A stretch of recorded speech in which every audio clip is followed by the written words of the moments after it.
Australia's new international education strategy slashes student visas by 40% in 2025, turning dreams into nightmares for thousands of prospective students. Today, we're diving into what can only be described as a seismic shift in Australia's approach to international education. If you're planning to study in Australia in 2025, you need to hear this information now, not later. The Australian government has announced the most significant overhaul of the international education sector in over 2 decades. This isn't a minor policy tweak, it's a complete recalibration that will dramatically reduce the number of international students allowed into the country. Let's break down exactly what's happening and what it means for you. Starting July 1st, 2025, Australia will implement a 40% reduction in student visa numbers compared to the 2023 peak levels. In real terms, this means approximately 145,000 fewer student visas will be granted annually. Think about that. Nearly 150,000 prospective students who would have received visas in previous years will now be rejected. This reduction isn't being implemented equally across all education sectors. The government is strategically targeting what they call low-quality providers and certain vocational courses. The hardest hit will be vocational education and training (VET) sector, facing a staggering 65% reduction in student visa allocations. Private higher education providers looking at a 40% reduction. Public universities experiencing a more modest 15% reduction. It's like the government is using a scalpel rather than a sledgehammer, but the cuts are still deep regardless of where they fall. Why is this happening? The official explanation centers around 3 main concerns. First, housing pressure. With Australia facing its worst housing crisis in generations and rental vacancies at historic lows, the government argues that the international student population has contributed significantly to rental market stress. In Sydney and Melbourne, vacancy rates hover below 1%, and international students compete directly with domestic renters for limited housing stock. Second, education quality concerns. The Minister for Education has explicitly stated that some providers have been operating as visa factories rather than genuine educational institutions. The government claims that certain courses have become pathways to permanent residency rather than valuable educational experiences. Third,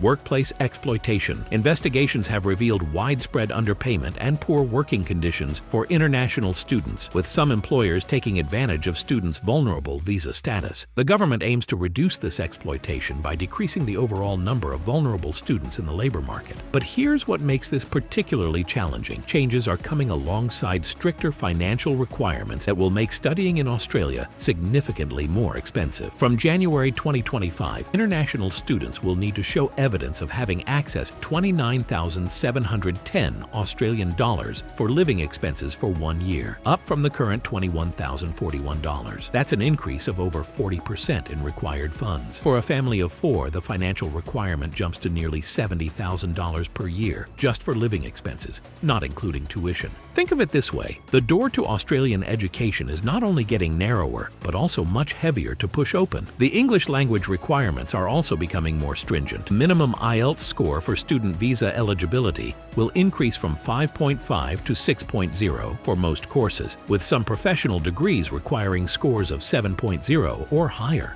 This change might seem small, just half a point, but in IELTS terms, it represents a significant jump in required language proficiency that will exclude many prospective students. These changes aren't just affecting new applicants. Current students hoping to extend their stay through graduate visas are facing new limitations too. The post-study work visa will be restricted to graduates of courses that directly align with Australia's skilled occupation lists. If your degree isn't in an area of skills shortage, your chances of remaining in Australia after graduation are dwindling rapidly. Let me illustrate this with a real-world example. Rahul, an engineering student from India who would have easily qualified for a student visa in 2023, might now find himself rejected despite having excellent academic credentials. Why?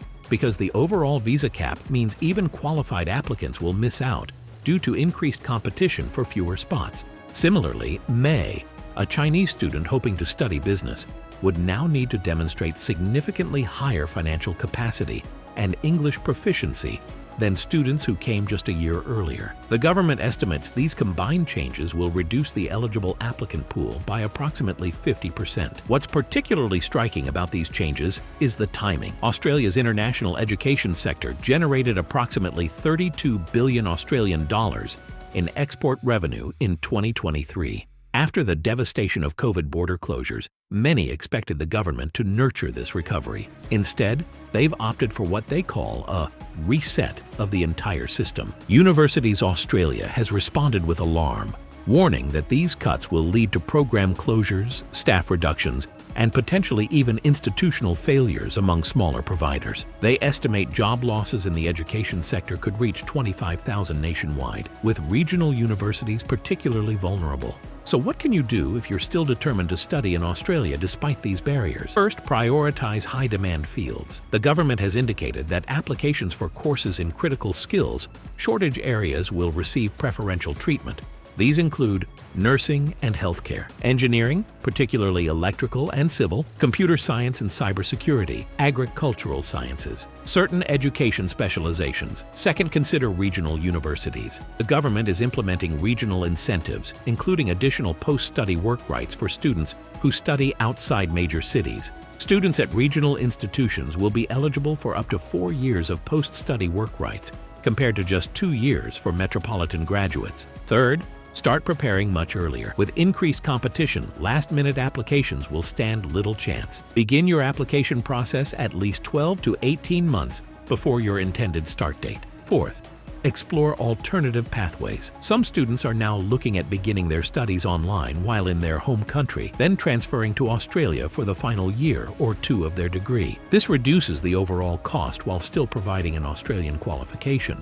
It's worth noting that these changes are being implemented alongside a broader immigration overhaul. The government has reduced the overall migration program to 185,000 places for 2024 to 2025, down from over 250,000 in recent years. International students are clearly bearing the brunt of this reduction. Critics of these changes argue that they risk damaging Australia's international reputation as a welcoming study destination. Canada, the UK, and the United States are already positioning themselves to attract students who might have previously chosen Australia. The government counters that these changes will ultimately strengthen Australia's education brand by ensuring only genuine students with sufficient resources receive visas. They argue that the previous high volume of international students led to overcrowded classrooms, housing pressure, and reduced educational quality. What's undeniable is that this represents a fundamental shift in Australia's approach to international education. For almost 3 decades, successive governments expanded international student numbers, seeing them as both an export industry and a source of skilled migration. This policy reverses that trend, prioritizing quality over quantity and domestic concerns over international engagement. For prospective students, the message is clear: studying in Australia will be harder, more expensive, and more competitive than ever before. But for those who can meet these higher standards, the quality of education and post-study opportunities in targeted fields may actually improve. If you're already in Australia on a student visa, these changes generally won't affect your current visa status. However, they may impact your ability to extend your stay or transition to permanent residency. The government has confirmed that existing visa holders will be subject to the previous rules regarding course changes and work rights. For education providers, particularly those in the vocational sector, these changes demand urgent business model adaptation. Some smaller colleges that relied almost exclusively on international students will likely close their doors permanently. What remains uncertain is whether these changes will achieve their stated goals of reducing housing pressure and improving education quality, or whether they'll simply redirect student flows to competitor countries. What's your situation? Are you planning to study in Australia despite these changes? Have you already started your application process? Drop a comment below sharing your experience or questions, and I'll address them in future videos. If this information has been valuable to you, please give this video a thumbs up and subscribe to Aussie Access for the most up-to-date information on Australian immigration policies without all the confusing jargon. Until next time, stay informed and plan ahead.